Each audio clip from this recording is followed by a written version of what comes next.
Hello दोस्तों, स्वागत है आप सभी का। जैसे कि हम लोग बात कर रहे थे परिवर्तन राजयोग को लेकर, वहां पे एक जातक का एक प्रश्न भी उठा कि मान लीजिए कोई ग्रह काल पुरुष की कुंडली के हिसाब से ऐसा बैठ जाए कि वो ग्रह आपस में एक दूसरे के भाव में चले जाएं, तो क्या उसकी वजह से किसी प्रकार के परिवर्तन राजयोग को माना जाएगा? तो इसमें सबसे पहली बात तो वही क्लियर कट है कि ऑब्जर्व ये करना पड़ेगा कि वो कितना फल दे पाते हैं। जैसे उनका लॉजिक था कि शनि अगर सेकंड हाउस में बैठ जाए और शुक्र जो हैं उनको हम मान लीजिए कि 11th हाउस में बिठा दें, तो ऐसे कंडीशन में शनि से शुक्र 9th 10th हाउस में आ जाएंगे, तो उसके भी अपने एक प्रभाव महसूस होने लगेंगे। इसलिए उस चीज को डायरेक्टली ऑब्जर्व कर पाना थोड़ा सा कठिन होगा। सबसे पहले इसको समझना जरूरी है कि राशि परिवर्तन आखिरकार करता क्या है, क्या कारण है कि उसे परिवर्तन योग के रूप में इतना इम्पोर्टेंट या इतना इम्पोर्टेंस दी जाती है। देखिए, परिवर्तन योग का सीधा सा अर्थ है एक ग्रह एक जगह पे बैठा हो और वहां पर अगर वो ज्यादा खुश ना हो, तो परिवर्तन कर लेने के कारण वो जिस भी ग्रह की राशि में बैठा है उस राशि को तकरीबन तकरीबन ऐसा मानता है जैसे कि मैं अपने खुद के घर में बैठा हूं। इस वजह से उसका वहां पे कार्य करने की जो आजादी है इंडिविजुअली उस प्लेनेट की, वो उसको मिल जाती है। लेकिन ये कंसेप्ट वहां तक ठीक है जब उस भाव में कोई दूसरे ग्रह ना बैठे हों। अगर उस भाव में कोई दूसरे ग्रह बैठ जाएंगे तो फिर उन ग्रहों के प्रभाव को भी कंसीडर करना होगा। ठीक है, पिछले वाली कुंडली में क्या हो रहा था कि सूर्य और मंगल जो थे वो तो आपस में एक दूसरे से न्यूट्रल हो जा रहे थे। सूर्य ऐसा महसूस करते जैसे कि वो अपने घर के बैठे हैं और मंगल ऐसा महसूस करते जैसे वो अपने घर के बैठे हैं। लेकिन बाकी के ग्रहों के साथ आ जाने के कारण जो प्रभाव थे वो बदल रहे थे। आज हम इसी श्रृंखला में राजेश खन्ना जी की कुंडली को देखते हैं। यहाँ पे आपको ये चीज समझ में आएगी कि परिवर्तन योग किस तरह से काम कर रहे थे। ठीक है, कुछ बेसिक चीजों को यहाँ पे ध्यान में रखते हुए चलेंगे हम लोग और उसी में आपको सारी चीजें समझ में आने लग जाएंगी। देखिए, सबसे पहले अगर मैं शुरुआत करूं तो शुरुआत में करूंगा किससे कि लगन क्या है। सबसे इंपॉर्टेंट बात है सोचने का ढंग होता है, वो होता है लगन। और यहाँ पे लगन जो है वो है 3 डिग्री 35 मिनट, जो कि मृगशिरा नक्षत्र है। मृगशिरा नक्षत्र होने के कारण स्वामी जो होंगे वो आते हैं मंगल। मंगल अपनी ही राशि में बैठे हैं छठे भाव में। ठीक है, और दूसरी बात कि मंगल की दृष्टि जो है वो फर्स्ट हाउस के ऊपर है, जो कि हेल्थ को सपोर्ट करेगी। और मंगल जैसे ग्रह जब छठे भाव में बैठेंगे तो शत्रुओं का नाश भी करेंगे। ठीक है, ये प्लस पॉइंट माना जाएगा। इस वजह से उस दौर में उनके बराबर का कोई भी एक्टर इतनी आसानी से उभर के नहीं आ सका, एक चीज। दूसरा, अब हमारा सबसे इंपॉर्टेंट फैक्टर जो है वो है गुरु और बुध के बीच में जो परिवर्तन है इसको समझने का। देखिए, जो बुध हैं वो फर्स्ट हाउस के स्वामी बनते हैं और वो 7th हाउस में है। 7th हाउस में बैठे हुए ग्रह के पास दिशा बल होता नहीं, डायरेक्शनल स्ट्रेंथ बुध के पास नहीं आएगा अगर वो 7th हाउस में बैठ जाए। 7th हाउस में दिशा बल मिलता है शनि को। ठीक है, तो बुध जो कि फर्स्ट हाउस लॉर्ड है, जो पर्सनैलिटी का लॉर्ड है, उसके पास तो दिशा बल है ही नहीं, डायरेक्शनल स्ट्रेंथ नहीं है। जब डायरेक्शनल स्ट्रेंथ नहीं है तो फिर कहाँ से वो इस लेवल पे चीज़ों को करेंगे, ये पहले सोचने की बात थी। दूसरा, जो गुरु हैं वो जरूर फर्स्ट हाउस में बैठे हैं, बहुत ही शुभ ग्रह माने जाते हैं। ठीक है, लेकिन मेरा पर्सनल ऑब्जर्वेशन ये भी रहा है कि गुरु का 3 नंबर की राशि में आकर लगन में बैठना बहुत ज़्यादा फ्रूटफुल नहीं मिलता लोगों की कुंडलियों में, जब तक कि बुध या तो 4 घर आगे या 4 घर पीछे ना बैठे हो। ध्यान रखिएगा। ठीक है, इस कुंडली में एक स्पेशल चीज हो जाएगी, वो क्या कि इसमें परिवर्तन है। परिवर्तन होने के कारण गुरु और बुध जो हैं वो आपस में एक दूसरे के राशियों का ख्याल रखने का कोशिश करेंगे। अब अगर पहले मैं गुरु को नहीं शिफ्ट करता, फिर भी चीज़ों को देखने की कोशिश करता हूँ, और एक बार गुरु को शिफ्ट करके भी चीज़ों को देखने की कोशिश करूँगा, क्योंकि कुछ लोगों का ये भी बात कहना सही है कि सर ग्रह तो वहीं बैठा है, वो ग्रह यहाँ वहाँ कैसे जा रहा है। देखिए, इस पर्टिकुलर कंसेप्ट को लगाने के लिए ग्रह जो है जिस जगह पे आपको जन्म कुंडली में दिख रहा है उसको रखना वहीं है, क्योंकि वो आपके जन्म के समय वहीं चल रहा था। लेकिन उसके ऊपर और उसके साथ होने वाले प्रभाव को समझने के लिए उसे इस तरीके से मान के देखा जाता है कि अगर ये यहाँ बैठा है तो क्या प्रभाव करेगा। तो सबसे पहले हम जैसे ये कुंडली है एज इट इज इसको लेके चलने की कोशिश करते हैं, ठीक है। यहाँ पे अगर हम चीज़ों को देखने की कोशिश करें तो हमें नजर आता है फर्स्ट हाउस का लॉर्ड जो है बुध, बहुत सारे लोग सिर्फ इसको ही लग्नेश मान के चलते हैं, ठीक है, कोई बात नहीं। ये जो है ये बैठा है किसके साथ, शुक्र के साथ। तो शुक्र जो है वो विलासिता दिखाएगा, शुक्र जो है वो पंचम भाव के स्वामी होने के कारण एंटरटेनमेंट दिखाएगा, शुक्र जो है 12th हाउस लॉर्ड होने के कारण भी कहीं हद तक भोग में बहुत ज्यादा अपने आप को एंगेज करेगा, ठीक है।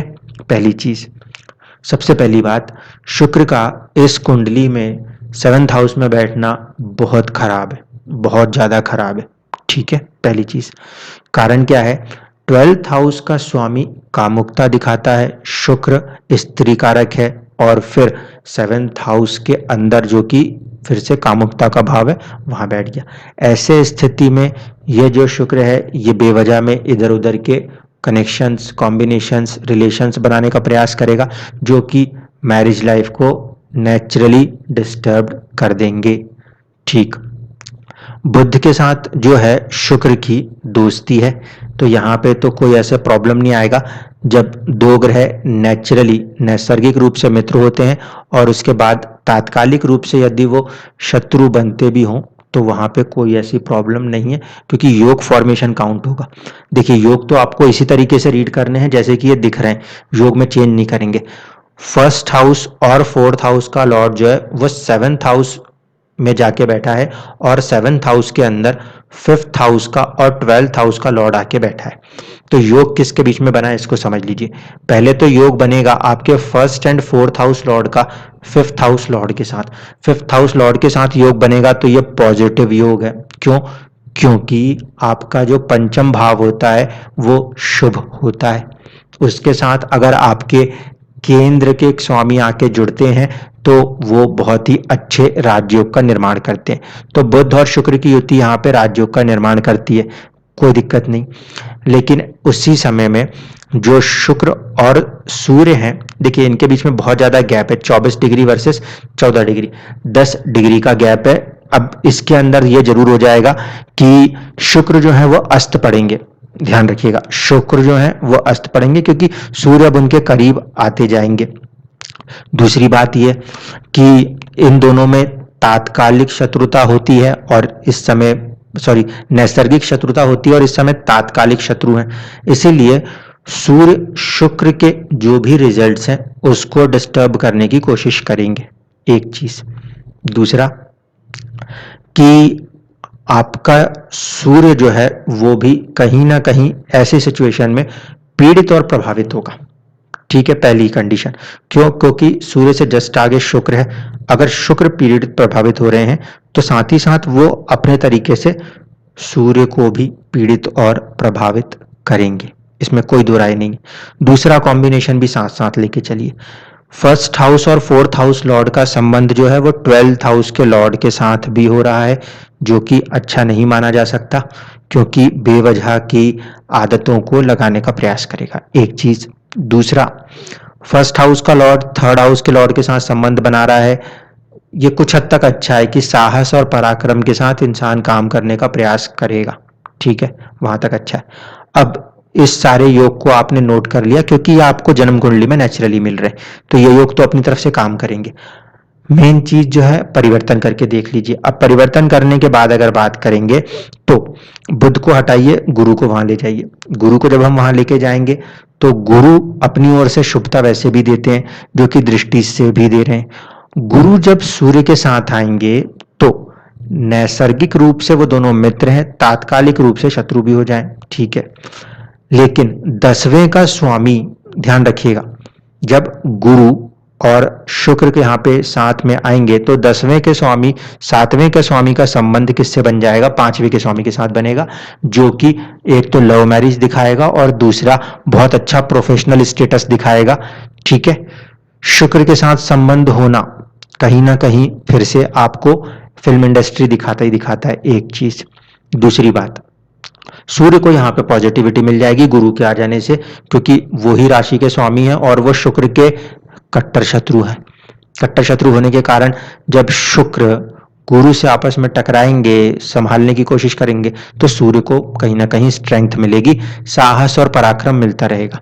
ये चीज उनकी जिंदगी में कैसे दिखती है? उनके मैरिज लाइफ के अंदर काफी चैलेंजेस आ गए थे, ठीक है। पहले एक लव अफेयर रहा, उसके बाद मैरिज हुई, मैरिज के अंदर भी चैलेंजेस आए।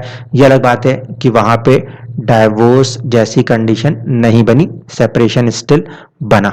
जबकि सूर्य जैसा जो ग्रह है और तृतीय भाव के स्वामी और 12वें भाव के स्वामी आपस में मिलके ऐसा कर सकते थे, लेकिन परिवर्तन में गुरु ने आके चीजों को काफी हद तक संभाले रखा, ठीक है। एक चीज तो ये बनती है। इसीलिए जब कभी भी परिवर्तन को देखें तो पूरी तरीके से देखें। पहले बिना परिवर्तन के जो योग बन रहे हैं उन सबको कंबाइंड कर लीजिए, जैसे कि हमने बुध के साथ शुक्र और सूर्य का किया। इसके बाद बुध को जब हम लेके जाएंगे जहां गुरु बैठे हैं वहां पे, तो आपको समझ में आएगा कि बुध लगन में दिशा बली भी होंगे और कहीं ना कहीं दिशा बल के कारण उनको बहुत ज्यादा अपॉर्चुनिटीज मिलती हुई नजर आएंगी। तो इस तरीके से आपको परिवर्तन योग को यूज करना है। अभिनय में यहाँ पे इस कुंडली में बहुत सारी चीजें काम कर रही हैं। देखिए कैसे। सबसे पहले तो कुछ लोगों को यह भी लगेगा कि इस कुंडली के अंदर चंद्रमा के आगे और पीछे के भाव तो खाली हैं, केमुंद्रम दोष में है ये चंद्रमा, लेकिन चंद्रमा से केंद्र के भाव में शनि भी मौजूद है और मंगल भी मौजूद है। इसीलिए कहीं ना कहीं चंद्रमा जो है वो किसी ना किसी तरीके से केंद्रीय प्रभाव लिए हुए है, पहली चीज। दूसरी बात, राहु के साथ जब चंद्रमा आ रहे हैं तो राहु भी अभिनय को ही दर्शाता है और मन चंद्रमा, तो वो बहुत ही ज्यादा अच्छे अभिनय को दर्शा सकता है। दूसरी बात है कि वो बैठे हैं कहां पर? जाके थर्ड हाउस में। थर्ड हाउस जो है वो हॉबी का है। इसका मतलब है कि इंसान के अंदर वो नेचुरल हॉबी रही है और अपनी हॉबी से इंसान उस पोजीशन तक पहुंचेगा। अगर आप चाहें तो इनके दशमांश के चार्ट को भी देख सकते हैं प्रोफेशनल सक्सेस के लिए। जब हम यहाँ देखते हैं तो यहाँ पे हमें दिखाई देता है चंद्रमा, और चंद्रमा जो है वो भले विष दोष बना रहा है, आपको देखने में ये विष दोष नजर आएगा क्योंकि वो शनि के साथ आ रहे हैं।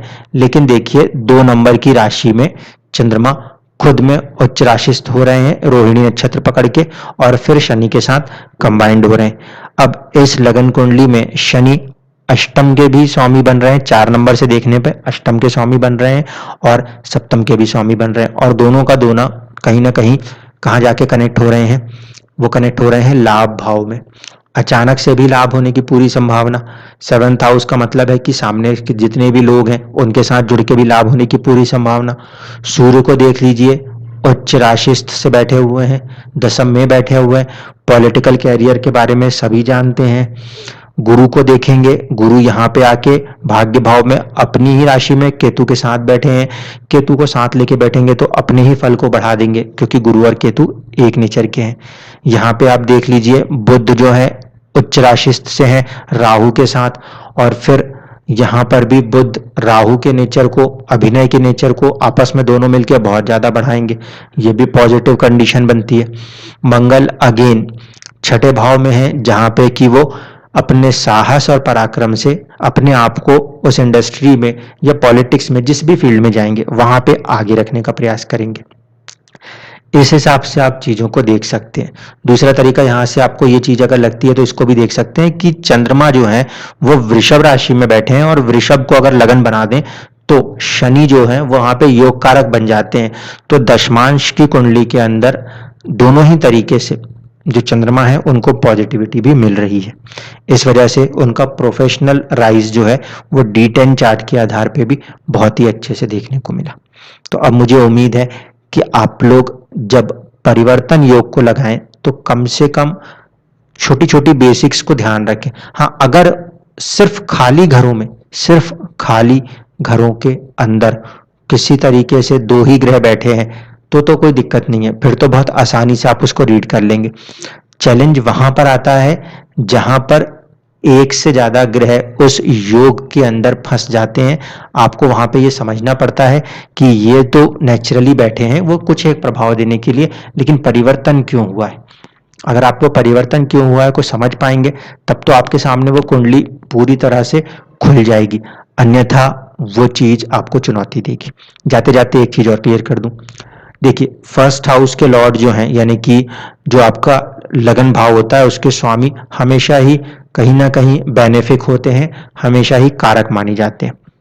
यहाँ पे गुरु जो हैं वो 7वें और 10वें के स्वामी थे, ऐसे नेचुरली कोई कारक नहीं बनते, ठीक है। कहीं ना कहीं केंद्र अधिपति दोष लग जाता है, लेकिन गुरु खुद ही जाके कहाँ बैठ गए, सबसे प्रबल केंद्र में बैठ गए, क्योंकि वो केंद्र भी है और त्रिकोण भी है। क्या चीज है वो, लगन। तो जब लगन के अंदर बैठे हैं तो उनमें भी कहीं ना कहीं पॉजिटिविटी आ गई, कारक वाला पॉइंट आ गया। इस वजह से दिशा बल भी है उनके पास, और परिवर्तन के बाद बुध के पास भी उतना ही दिशा बल है, जिस कारण से इन्होंने अपने लाइफ के अंदर एक बहुत ही अच्छी सक्सेस को सब लोगों के सामने रखा। कीमत कहां पे चुकानी पड़ी है योगों को, अपने मैरिज लाइफ के अंदर, ठीक है। अब आप उसके लिए सूर्य शुक्र के योग को भी जिम्मेदार ठहरा सकते हैं, सूर्य गुरु की दृष्टि को भी जिम्मेदार ठहरा सकते हैं, या एक साथ आके बैठने के बाद जो प्रभाव है उसको भी ले सकते हैं। तो कई सारे तरीकों से आप ऑब्जर्व करके कुंडलियों को देख सकते हैं, आपको खुद चीजें अलग अलग तरीके से समझ में आने लगेंगी। धन्यवाद।